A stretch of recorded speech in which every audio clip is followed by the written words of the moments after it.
And now they're just coming out with, and will be the first in North Carolina to have their new device called ExoMind, which this has really taken me out of my comfort zone, because what ExoMind is it is a TMS device. TMS is a technology called transcranial magnetic stimulation. It's been around. Whoa.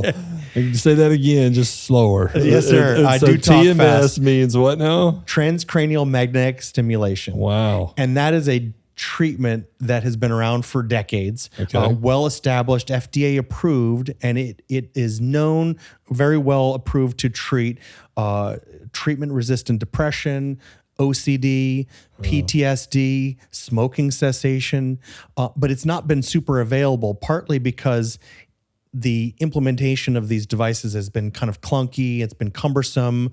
It's not readily available. You've never heard of a practice offering it or having it.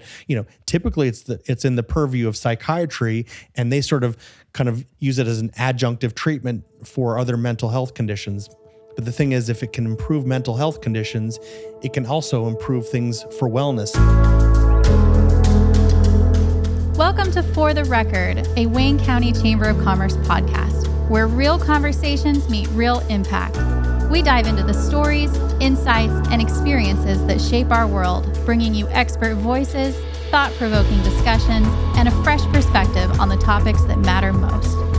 For the Record is proudly sponsored by Atlantic Casualty Insurance Company, TA Loving Company, Goldsboro Builders Supply, PDM Professional Data Management, UNC Physicians Network, and Butterball. We're grateful for their support in making these conversations possible. And for the record, we're glad you're here. Dr. Ben Eskra, how are you, sir? Great, Scott. Thank you for having me. Appreciate this. It's good to see you in the flesh. Always great to see you. You got your boots on. The boots are kind of become a cornerstone. I'll tell you, patients are bothered if I show up in the operating room, which I do without them on. They say, "Where are your boots?" And I'm like, "Well, I don't want to ruin them in the operating room." That's good. That's good. They're like, "Hey, man, I don't know. Is this the same guy?" Yeah, that's right. That's right. That's good. So, tell the folks who you are. What do you do? Just tell us a little bit about that. Sure. Introduce yourself. My name is Ben Eskra. I'm a plastic and reconstructive surgeon, and live here in Wayne County. And also, my office is in Kinston. And so I've been in Eastern North Carolina now for 16 years. And got here in 2009. And initially, I was practicing in Pennsylvania. Grew up in Connecticut, and what part of Pennsylvania? So I was just outside of Philadelphia. Okay. And so I was practicing there. And what I hadn't realized when I first went into practice is what you pay for malpractice insurance matters, and it's really high in Pennsylvania. And so, very early on in my career, I got into my own practice, and I was like, well, this is pretty expensive. And, let me look to see what else is out there. Also don't happen to really love cold. And so started looking around, and the hospital here in Goldsboro was hiring for a plastic surgeon. They had lost theirs a couple years before. Dr. Hill, everybody that had been here a while knows him. And so he had left to go to California. So they needed somebody to come in and do breast reconstruction, because the general surgeons here were doing mastectomies. And one of the things that's become really common is to do immediate reconstruction to recreate that breast after it's been taken off with mastectomy. So, and if you don't have that service, those patients have to go elsewhere. So they tend to take their mastectomy elsewhere. They also tend to take their need for oncology elsewhere, all the laboratories, the radiology, radiation oncology. Right. So when that patient leaves, they take all that healthcare with them. Yeah. And so, the hospital really wanted to bring a plastic surgeon back in to support the general surgeons in the community. I also happen to have a particular passion for breast reconstruction. And I got to say, I've always seen myself as a community plastic surgeon. There are a lot of plastic surgeons in big cities and in larger communities, maybe as part of academic centers, and that's just never been my calling. My calling is to be a local plastic surgeon, be able to help patients in the community and live in that community, and that's what I saw in Goldsboro. And so I literally got a postcard in the mail and came down and took a look at it, and a week later, I was accepting the offer to come down here. So been down here ever since. That's awesome. So when you say you came down here and you set up shop, so you said you had your own office. Does that mean that you are a private provider with these third-party relationships with the various hospitals or various, like, how does that work? Sure. Like the business. Yeah, no, absolutely. So when I first came down here, the hospital was willing to either set me up in my own practice, help me get going, or to bring me on as an employee. At the time, Wayne Memorial Hospital did not have any employed physicians, so I became the first employed physician at Wayne Memorial, and mainly I just didn't know the area and kind of get settled in. So I was happily a Wayne Health physician for a number of years, and then with the transition to UNC, we became part of this UNC Physicians Network. And interestingly enough, in that whole UNC Physicians Network and all the hundreds of surgeons and physicians that they have throughout North Carolina, I was the only plastic surgeon. So it's sort of a square peg in a round hole. They do primary care really well, and they have a certain model of how they set up practices. So during the pandemic, I was like, to be able to grow my practice and do all the things that I know I can do as a plastic surgeon, let me break out on my own. The hospital was super supportive of that. They just wanted me in the community, being able to continue to help serve patients in Wayne and Lenoir County. So, it worked out well. So in December of 2020, I transitioned out from being employed to being in private practice. So now when I come to Wayne UNC or to UNC Lenoir, or I also go on to Carteret Healthcare in Morehead City, I'm going in as a private practice plastic surgeon, providing my services to those patients and then using those facilities and being available to those hospitals. Yeah, which is, I didn't know this until, I got into this role, but that's frankly how, a lot of the doctors operate, right? I mean, Sure. A lot of different specialties, it seems. I grew up thinking the hospital hired all the doctors and all the doctors worked at the hospital, but that's not technically true. Not always true. We've seen that actually grow. I mean, I came on as the first employed physician, and it wasn't too long before more and more physicians signed up to work under the umbrella of the hospital. I think, the challenges that we're facing in healthcare right now are declining reimbursements year after year, and but increasing costs. I mean, that's true for everyone buying anything. You don't have to look too hard to see everything going up, but the reimbursements go down. So the margins are getting tighter and tighter. So it becomes challenging to run a practice these days and also be able to make ends meet, make payroll and that sort of thing. So, one advantage I have in plastic surgery is the ability to also have some cosmetic procedures that I do. And so that combination works well to kind of provide some revenue and to offset some of the challenges that we face with health insurance. So on the reimbursement side, because I've heard this, I don't know this, you're the right person to talk to. The insurance coverage for what you provide, is that, my understanding is that that's limited. Is that true or not true? Totally true. So, really there are two halves of plastic surgery, and that is reconstructive plastic surgery, generally considered reconstructive in the sense that a patient's not coming in just with I'd like this to look better. So that would be a cosmetic complaint. And so also valid, perfectly valid, because really on both sides, it's a patient wanting to feel better about themselves. Sure. So in my mind, yes, they are two different halves, but I don't really think of them as two different specialties. But we call it plastic and reconstructive surgery. It's really all one. And an interesting side note, people always wonder why it says plastic surgery. It comes from the Greek plastikos, which means to mold or to change. Shut up. Yeah, so that's where that comes from. It's not putting plastic in a patient, So wow. And actually breast implants didn't come out till long after the word plastic even came up, and they're also not plastic. So now that's you could use that piece of information. That's right. That's a little trivial pursuit question for plastic surgery. Plastic and plastic surgery. Okay, that's cool. And so, but what's interesting is, so that can be true for either a cosmetic concern or reconstructive concern. Right. And historically, reconstructive issues such as, breast reconstruction, like we've talked about, or in certain cases, breast reductions and, lots of other things that we can do. I mean, hand surgery is part of plastic surgery, although I don't do that part of the practice anymore. But there's lots of different, wounds and trauma and things that plastic surgeons might get involved in. And typically those are covered by insurance. So that would be considered the reconstructive side. And then, of course, the cosmetic side is all the things that, patients are bothered by their appearance. It's elective, I guess. That's right. Completely elective and also not considered covered by insurance. So Understood. That's sort of the other half of it. So there's sort of those two worlds kind of mesh when we're talking about plastic surgery. Yeah, I'm tracking. Okay, so how does one get involved in plastic surgery? I mean, in other words, how do you go? Take us through that process. Sure. Because that's a unique specialty, right? It is, and it's one that's challenging because as a medical student, you don't tend to get exposed a lot to plastic surgery. So, I remember when. Luckily, it was the year right after I applied to plastic surgery, but that show Extreme Makeover came out, and so it got super popular really quickly. So so people are now seeing plastic surgery, or what they think of as what plastic surgery is, from all these reality TV shows and that sort of thing. And really, it's much deeper than that.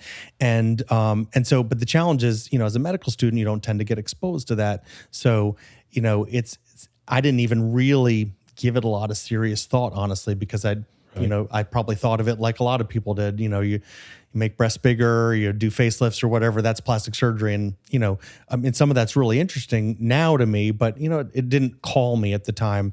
And so I knew I wanted to be a surgeon. That really kind of became clear. Actually, initially went into medical school thinking I wanted to be a neurosurgeon. And where did you go to medical school? I went to medical school at Jefferson Medical College in Philadelphia. Okay, right. And so that's my familiarity with that area. And so my best friend lives in Malvern. Oh yeah, is, right outside I was not far from there when I was in practice. So it's a beautiful area. And so, so in medical school, like I said, I was interested in neurosurgery, and they really beat it out of me that it was really going to be a long, hard road and you're going to hate it. And so, and I'm really kind of an upbeat kind of a guy. And so that I realized it probably wasn't fitting with my personality. And, but I knew I loved surgery. So I ended up going to general surgery. And, I realized that, actually I'll tell you the story of when it first hit me, that I really loved the elements of plastic surgery and really started to plant the seed. I was on call one night and there was a young girl that came in, 18-year-old, had been in a car accident. Luckily, she was okay, but had a bunch of small lacerations sort of all over her face. And so I called the plastic surgery resident that was on call that night. I'm an intern, so I wasn't a physician for very long at that point. And so I call him and he said, oh man, I just got home. It's 1 a.m. Can you just do it? He's like, you do this, this, and this, and it'll be fine. Well, it took me all night long. Hours and hours passed, it was all night long. And, but I had a blast and the time flew by, and, it's now like 4:30 in the morning, and, it felt like noon to me. It was really, really enjoyable. I was chatting with the patient and I really enjoyed, the attention to detail and really restoring a patient back to the way they were before, or, solving something that they were bothered by. So again, whether that's trauma or something that bothers somebody, that really resonated with me. There was something really beautiful about that, sort of seeing the three-dimensional, seeing all the elements of it. So I was like, there's something here. And as I got into doing some of the inner parts of general surgery, taking out gallbladders and appendix, it wasn't lighting me up the way that plastic surgery did. And one of my fellow residents in front of me went off and did plastic surgery. And I was like, I really need to be thinking about that. So in general surgery, I started doing a little bit of plastic surgery with some of our local plastic surgeons. And I was like, this is really great. And so then I made this, the switch to plastic surgery. So you could also be interested in it coming out of medical school and go directly into it. But I kind of came to it through general surgery. So do you have to deal with like prosthetic type stuff? Is that you, or would that be more orthopedic type?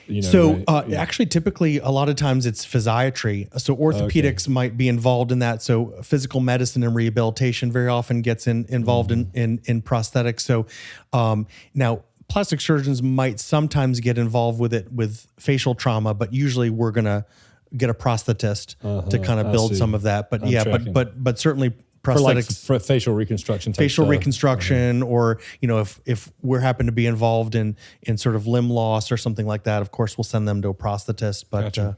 but yeah, that can certainly be part of the trauma that we deal with. That's cool. So you have your own business, which is a whole thing, right? It is a thing. It is. I'll tell you. You kind of it's the standard thing that we always say: physicians are not trained to be business owners, and I did it once before back early in my career, but I was having to try to figure out the medicine early on and also figure out how to run a business. And so when the opportunity came up and I was like, I'm leaving the hospital and going out on my own, do I go take a job working for somebody or do I start a business? And my wife reminded me that I didn't really love running a business initially.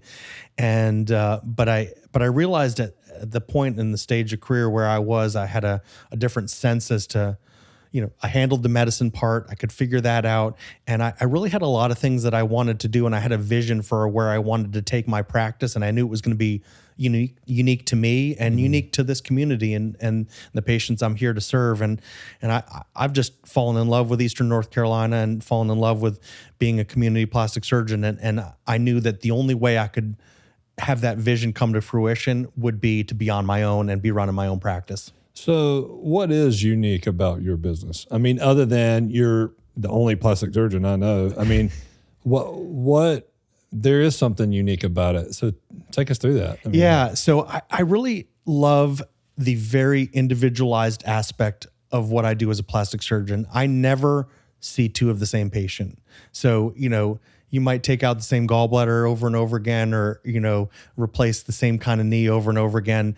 Those are super important. But to me, I love that every patient comes to me with a different set of problems, a different set of concerns, a different set of things that they want to fix or change or improve. And so I love matching what we can do surgically, but also non-surgically with what the patient's concerned with. And I'm as interested in non-surgical aspects because I really want to meet the patients where they are. What I learned early on in practicing is, yes, patients are coming to me, but not every single patient that comes to me either wants surgery or has something that is best solved by surgery. Sometimes we need a less invasive option.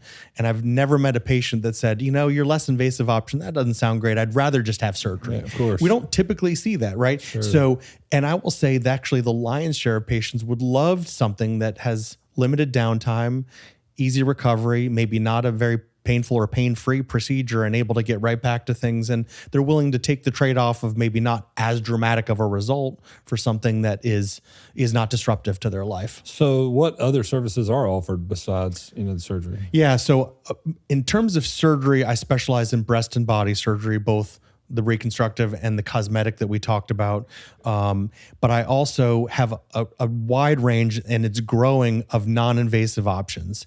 And so that includes a device called M-Sculpt Neo, which helps to build muscle, and it also reduces fat completely non-invasively. And that same company called BTL has released other devices, one of which is called M-Face, that is continuing to grow and expand. And what M-Face is it's radio frequency that helps to improve the collagen and elastin in the skin of the face, and also tightening up the muscles of the face, again, completely non-invasively. So it's like a non-surgical facelift. And they've continued to expand that so it can treat neck, and now it can treat the eyes. And so we can do some great things for patients that don't want a Jane Fonda look from a facelift and that sort of thing. And now they're just coming out with, and will be the first in North Carolina to have their new device called ExoMind, which this has really taken me out of my comfort zone, because what ExoMind is it is a TMS device. TMS is a technology called transcranial magnetic stimulation. It's been around. Whoa. Can you say that again, just slower? Yes, sir. I so do talk TMS fast. means what now? Transcranial magnetic stimulation. Wow. And that is a treatment that has been around for decades, well established, FDA approved, and it is known, very well approved to treat treatment resistant depression, OCD, PTSD, smoking cessation, but it's not been super available, partly because the implementation of these devices has been kind of clunky. It's been cumbersome. It's not readily available. You've never heard of a practice offering it or having it. Typically it's in the purview of psychiatry, and they sort of kind of use it as an adjunctive treatment for other mental health conditions. But the thing is, if it can improve mental health conditions, it can also improve things for wellness. So the area of the brain that it's targeting is in that frontal lobe, an area of the brain called the dorsolateral prefrontal cortex. This is like the master regulator of your emotions, mood, your motivation to exercise, your motivation to eat right. So it's a key part of the brain. And so by completely non-invasively stimulating that area of the brain, we're literally growing gray matter in that portion of the brain. And what this can improve for patients is mood, anxiety. It can improve sleep. I mean, if all it does is improve sleep, I'm here for it. Improving deep sleep and all these things. And so what we're finding is the sort of the one part of wellness. So I really think of everything I do as part of wellness. So how you feel about yourself, how you see yourself, how you look in the mirror and all that kind of stuff, but also how the brain interacts with all those other aspects of your whole system. Yeah. And so that's really been, I think, sort of the uncharted area of wellness, the thing that we haven't had a lot of great tools for, and this can help to make those improvements for patients. And so that innovation is making its way through your office, right? We are the first in North Carolina to have it. We'll be only one of a few sites in the entire country that has it. Actually, we were talking earlier about Joe Rogan's podcast. He had Mel Gibson on there recently, and Mel Gibson was talking about how that a TMS device had changed his life and improved everything, and he was super pumped about it. And and so it is becoming now more available. Right. And because BTL has made it such an easy treatment, it's 6 simple treatments of less than 30 minutes. And again, non-invasive. What is it? Radio frequency, you said? Or no? It's actually a technology called magnetic stimulation. TMS. Okay. And so it's using magnets to actually stimulate and improve blood flow in that brain and actually grow that gray matter. Okay. Yeah. Wow. So, and it's really out of my wheelhouse of what typically is done, but I think it harkens back to sort of my interest in the brain and that initial interest in neurosurgery that I think sort of has always been there. But again, really, I think of it even for myself wanting to improve sleep and what that unlocks in us in terms of mood and how we go about our lives. We're just better humans when we're well rested. And I think 100%. that's And I never would have guessed. I mean, I think a lot of people wouldn't guess that you would go to the plastic surgery, doctor to get care like that. No, you really wouldn't. And I think that what we're seeing in healthcare globally, especially with, things like these GLP-1 medications, which are helping with patients with weight loss. That's right. That's right. And that's something that we've recently started offering in our practice as well, because insurance has become difficult with that.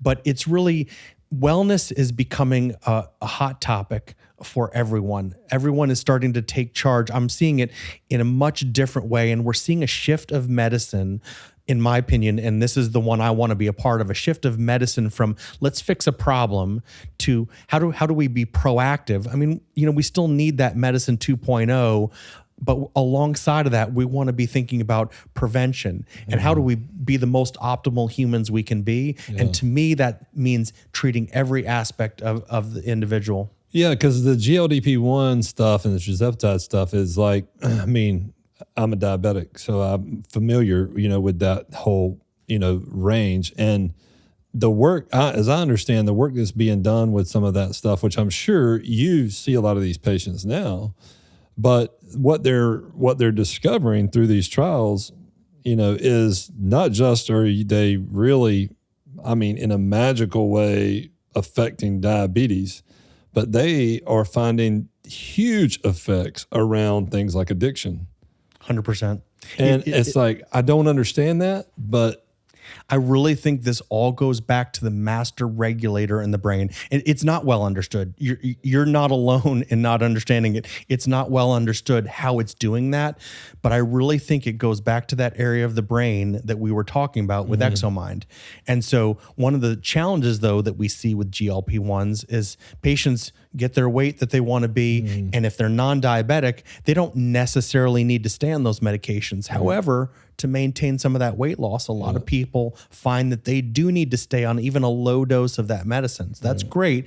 But what if we can unlock that and build that muscle of the brain to actually improve your own regulation? So I think it's all interrelated, but that is a magical medication and what it can do for patients. It seems like for a lot of these things you're talking about and what we just said, it's almost like like we're just on the cusp of like new. It's like a frontier in a lot of ways, and I think that's kind of cool because I'm not saying medicine's always been that way a little bit, but it does feel like there are some breakthroughs that are occurring as we speak that have real effect on people's lives. I think you hit it spot on. It's a complete paradigm shift in what we have to offer, but also in people wanting to take charge of that for themselves. Right. They're not willing to just wait till the worst thing happens. That's right. Wait till the worst thing happens, or have a problem, go in, look for a solution to that problem. How about we just not have the problem in the first place? Yeah. And I really think that some of these tools are becoming more accessible to patients. And I think, being able to take charge of that, I think is super fun. That's awesome. And the fact that you get to be the guy who does that, that's cool, right? I couldn't love it more. I've never loved what I do for a living more than right now. Wow. And I think a big part of that is being able to run my own practice and be able to, call the shots in have terms it your of way. That's right. And that it just really kind of dovetails with sort of my love of being here in Eastern North Carolina. I think, I've always, like I said, seen myself as a community plastic surgeon, and being in this rural community, it allows me to craft the practice that I think is going to be most helpful to patients. And I'm it for, 45 miles in any direction. And so I kind of love being of service to the local community. Yeah. And let's dig into that a little bit, because, something that we've learned through the chamber is we hear that a lot, where, one of the challenges in being a rural community is that you don't have specialists, in particular.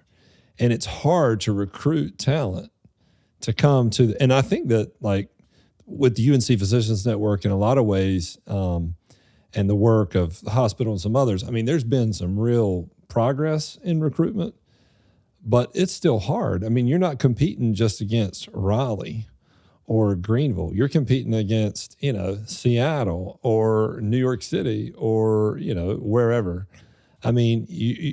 Because anybody who has those skills, they could be hired in any of these places around the country. And, what compels somebody to come to Eastern North Carolina and deliver their special skill that the community needs? That's right.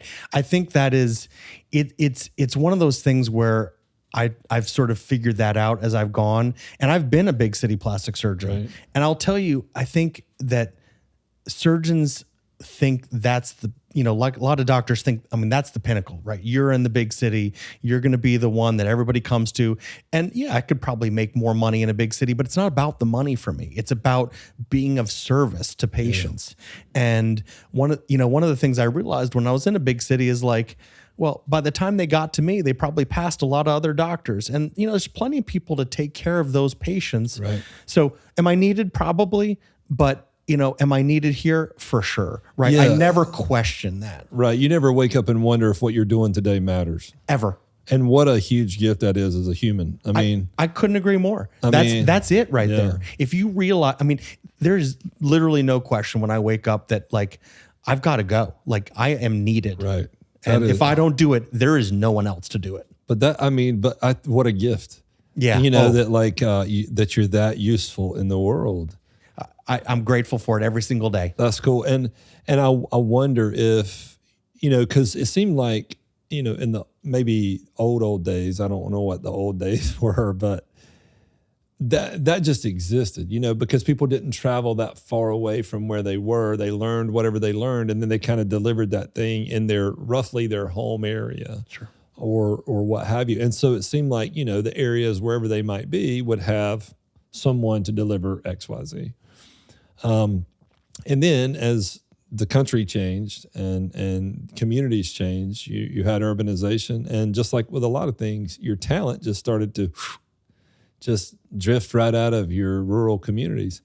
I do get the sense, though, that like this feeling that you're describing right now, where it's more than money. It's not, but you can still make a good living here, but there's more than money that's factoring into people's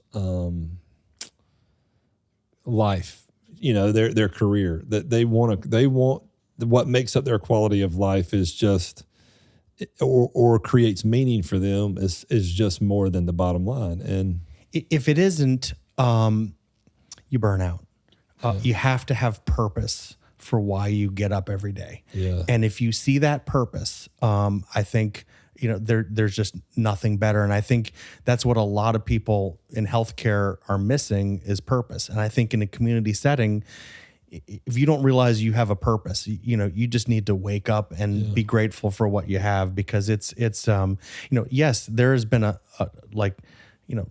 you want to gravitate where the population is. So certainly there's a gravitational pull towards some of these big cities, sure. but I think these rural communities are they're so rich with amazing patients that are so grateful.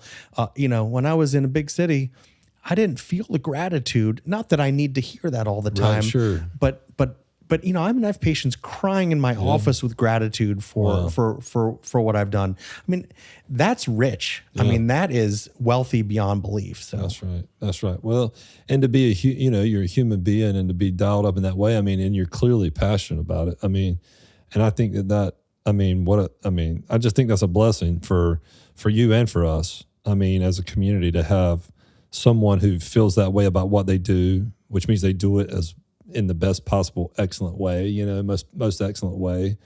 And then we just get access to it. And, I'm hopeful that, because how long has it been, you said? So I've been 16? I've been here 16 years, which is hard to even say, but, and one of the challenges early on was for patients to even realize that physicians that have quality in their practice could even be in a rural community, that, almost as like, the people that were there, well, if you had to go to them, you got to go, but that's not it's not their best. And so, I think we're slowly kind of changing people's opinions of where great talent can be, and people that are really love what they do. And I don't do everything, but what I do, I give 100% of myself to. Oh, and I think it's pretty clear you do it well. I mean, I think you're widely regarded in that way, and we're just fortunate to enjoy that reputation because of your great work.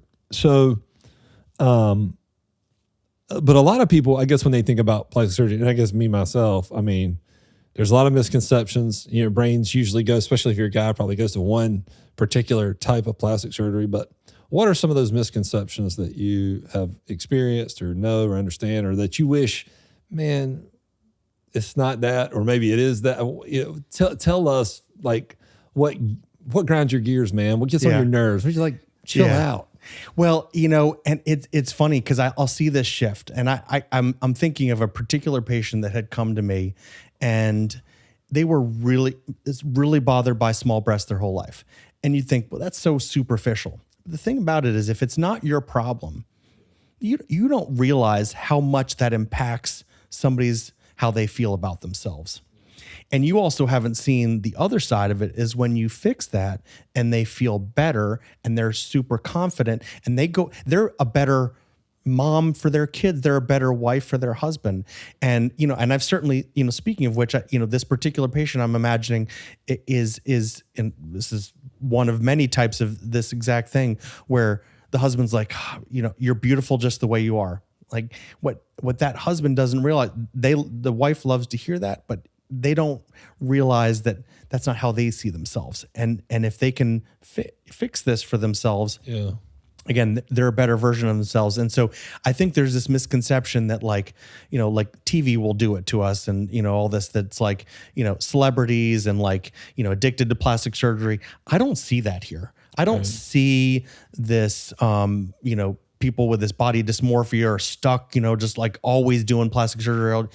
But I think of what I do as an ability to solve an issue for a patient that is involving their self-esteem, whether that's a reconstructive surgery or a cosmetic surgery. Both of those complaints are equally valid, and I bring the same work ethic to those. And I think, when I'm thinking of this particular patient, when her husband saw how much better she felt about herself and how much she just came to life. Not even about her body. It was about about her brain, the light in her eyes, right? 100%. Yeah. And the confidence and the confidence in all of life. And they go, okay, I get it now. I get it. It is not about, showing off to other, patients. I'll tell you, if you want to go really what grinds my gears, and the I can't ever not hear this word and not give my little spiel on it, is the word vanity. Because people think that it is vain to pursue a cosmetic concern, plastic surgery. And I'll tell you, the way I think of vanity is when you're doing it for someone else, for somebody else's approval, for somebody else. And some of this stuff could have vanity involved in it. But I will tell you, I see very little of that here. Usually it's completely an internal thing and self-esteem. And so that to me is not vanity. You can buy a really fancy car, and if you're doing it to show off to all your friends and neighbors, that's vanity. If you buy it because you absolutely love the technology of this car, you love how fast it is, you love how beautiful, and every day you get in, it makes you happy. Well, that's not for other people. That's for you. And that's not vanity to me. And so I think that distinction, even though you can't look at that person and know what their motivation is, I think the motivation is the whole part of that. That's what makes that decision, whether, pro or con for that patient. Yeah. And I wonder how much of your job in some ways, maybe this is weird, but is therapeutic or psychological. In other words, like I would imagine that sometimes people come to you with, perhaps there's confidence, they're struggling with confidence about something or another. Or maybe they even could have, I don't know, do you experience this unrealistic expectations about, what should happen or could happen, or I want to look like that person, or I want to do that. Like, how do you navigate that? Because I imagine that's a part of the conversation sometimes. It's huge. Yeah. If you don't address the psychological aspect, you will never provide the proper treatment for that patient. And ferreting out and figuring out their motivations, what's driving them, what they're bothered by, and trying to get a sense as to what those expectations are is key. So there is deep emotions and self-worth and self-esteem involved in literally everything that I do. So, I have some patients that'll occasionally, like when I really get at the root core of the issue and then like you see the light bulb go off, like, yeah, that's what it is. Like, that's what really bothers me. Everybody thinks I'm crazy for even being, but it's what bothers me. And they go, well, like you really got to it. Like, I mean, they know, like I want to see them and I want to see what bothers them. And that's where it's not a procedure. It's not just the breasts are small, make them big, or they're big, make them small. It's not that. It is really getting at like what drives that patient, what's the motivation, and where their head's at with all this. And there's a lot of emotion. And sometimes people think that just having one of these surgeries is going to solve some of that. It doesn't, and you really have to lay that out and make it clear, like, especially when you're healing and there's scars and, things aren't looking always the way you'd imagine this airbrushed look right away. That can be a lot to get somebody through and prepare them for. So psychology is a big part of what I do. So yeah, that's wild. Yeah, you nailed it. I would imagine that. So if there is a family or someone and they are trying to think about, like, maybe they are struggling or they feel these things or they want to see a difference, like what would you advise someone who's thinking about a procedure? Like, how do you advise? Yeah, so I think the most important thing is to be very specific about what bothers you. a lot of people will start there, but they won't even linger on what they're envisioning or what they're bothered by. Quickly, they're going to YouTube or they're going to the internet and they're trying to figure out what fixes this. Yeah. Oh, okay. What, who else is out there? Let me see other photos and all that kind of stuff. That's fine, but that's a tactic. That's not a strategy, right? So, what is the motivation? What really bothers you? The more specific somebody is, the better, because then it really helps to guide me. And they may not even really know what's available for that. That's fine. That's what I can educate somebody on. But really coming in very specific. Obviously, when we're coming in for a lot of things, being at an ideal body weight for what that patient is and wants to be. And that's not what the insurance companies say, but what feels good for you. I think that's super important. Obviously, avoiding nicotine use because that can affect healing. We all have our vices, but that one just isn't very compatible with surgery. But again, not everybody's in all the right place, and I'm fine seeing those patients. I don't have a qualification for when you're ready to come see me. Right. So if you're not quite ready, we can talk about what it takes to get there and where we need to go, and we can help support patients through that. So again, really being specific about what the issue is, I think, is the most important thing, and then having a great rapport with the person doing it and feeling like you really believe in the plan. If the patient and the physician are on the same page as the plan, it always goes well, because then you're rowing the same boat in the same direction. Right. Cool. So what's next for Eskra Plastic Surgery? So just continuing to grow and innovate and grow our practice. And we want to really enhance patients' wellness, partner with all of the physicians in the community and not replace that care, but enhance it and being able to, take everybody to that next level and solve the issues that are bothering them and really in a very personalized way so that they feel really well taken care of. Yeah, that's cool, man. Well, look, we are so thankful to have you in this community and appreciate what you do.